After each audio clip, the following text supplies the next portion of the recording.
the cultural ambassador program specifically on your campus. So the first and obvious, or probably the most obvious ones, is holidays like Hispanic Heritage Month, right? So when is Hispanic Heritage Month?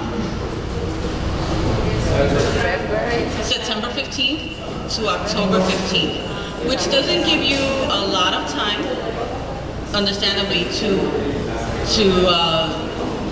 organize this. That's why the Cultural Ambassador Program is really helpful, because you can show a film if you wish, or do any number of activities, and it's sort of an introduction. It's sort of right there for you to use.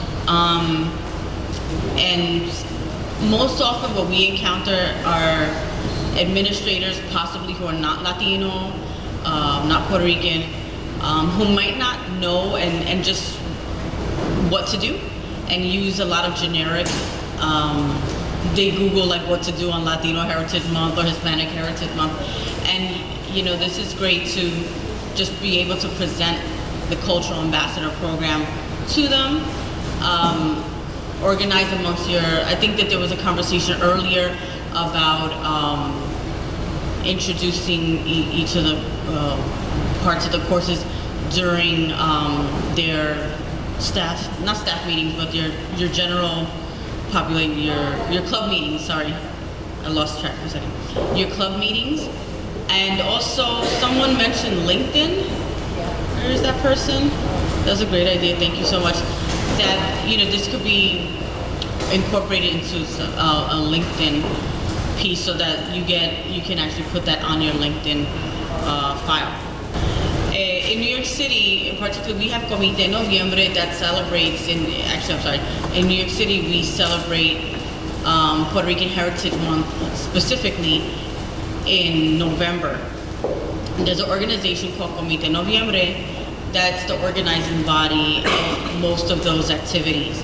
And they range, there's a variety that really just spans the gamut of celebration. There's also, part of it also is the Descubrimiento de Puerto Rico, which can be introduced. So these are dates, like starting days perhaps, and things that when you speak with folks on campus,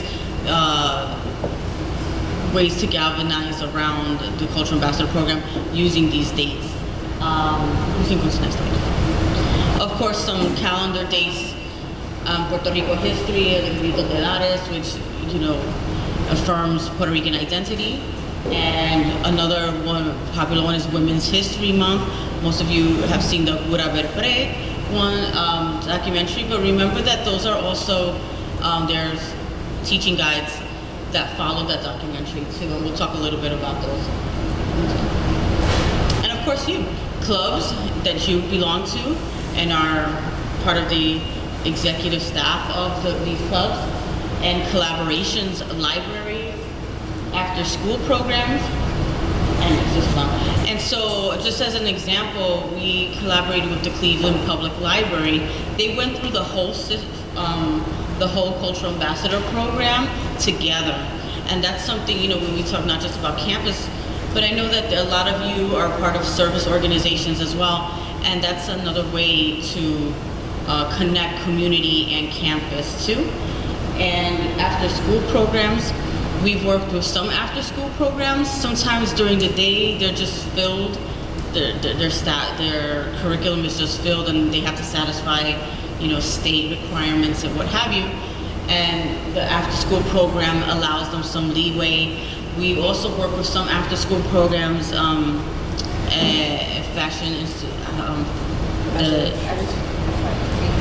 Fashion Industries High School, sorry. And they offered, the after school class offered extra credit. So that's how we got some students in there. And that was great. And speaking of Fashion Industries High School, I know I'm going into the high school, but sometimes like, where's my medical student here? We talked about tailoring the Cultural Ambassador Program specifically to cover something, so that we have, for instance, one of our PR voices, Puerto Rico voices, is our 90 of them. They're 10-minute segments on different expressions of Puerto Rican history, traditions and culture. And so one of them is about a fashion designer from Puerto Rico who studied in New York, had her business, really was trying to create a business both in Puerto Rico and New York City. And but her focus was environmental sustainability, because the fashion industry, if you know, is one of the most highly pollutant industries. And so what she did was, she just uses totally organic textiles and just works with fashion designers that have that focus as well.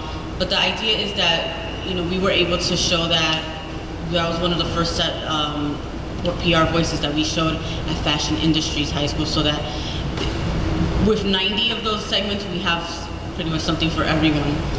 Next slide. And of course, civic organizations. Somebody mentioned AmeriCorps here.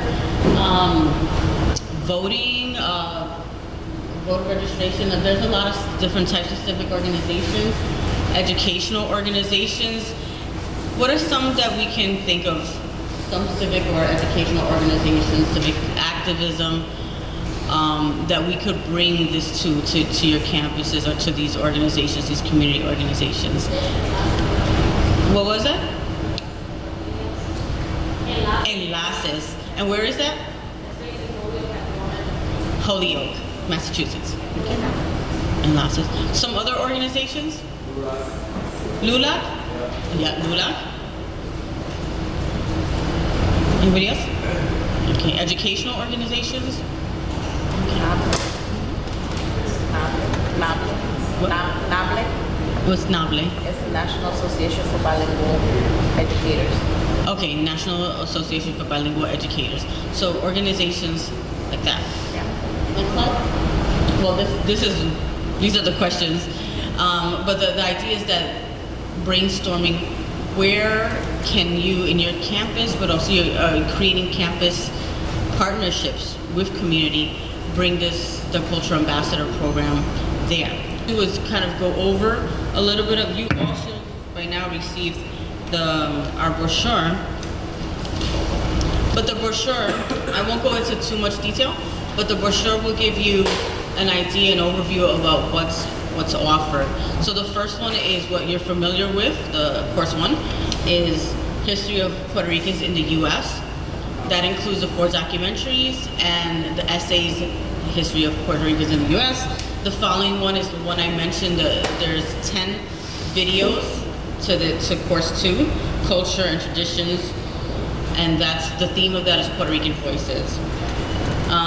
The third course is socio-economic conditions, and those, I know in your bags you received the reports, and those reports,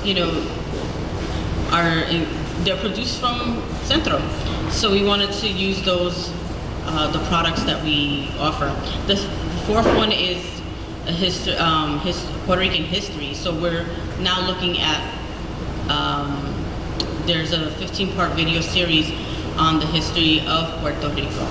And then one of our exciting, just by a lot of requests, we have, it's not a course, but a segment on for parents, caregivers, educators, teachers, with using children's books, and those children's books are from authors that some of us know and love, like Tato Laviera, Judith Ortiz Gopher, Virginia Sanchez Gorol, and Raquel Ortiz, who you met yesterday. So the idea is that we're extending this and bringing this to parents and teachers so that they can start early with their young ones, right? I am going to pause for a second and ask you where on your campuses, departments, organizations that you think you could bring this to come August, September.